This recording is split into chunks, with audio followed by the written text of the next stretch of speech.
Hi everybody, today I want to show you how to easily do a back-to-back plug where we pull power from an existing power source inside the house and come out right outside. It's a very simple, easy way. Here's how we do it.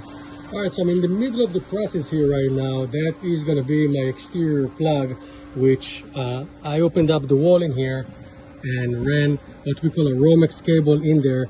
There is a box right behind us. This is an outdoor box, weatherproof, and has a connector in here for the Romex. On the inside there is our box, and I'm going to show you how it looks on the inside, where we grab the power from.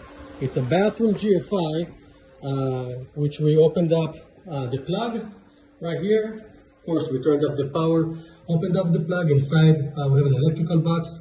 We open up one of those connector openings, install the connector inside. As you can see, the cable is secured in place. Then we're going to splice it, connect to the existing power, and we're going to have power outside. Easy as that. So as you can see, it's very easy. It can be done all around your exterior of the house. Anywhere you want to have a plug on the exterior and there is a plug inside that is exactly in front of the location you want to be outside, can be done in about an hour.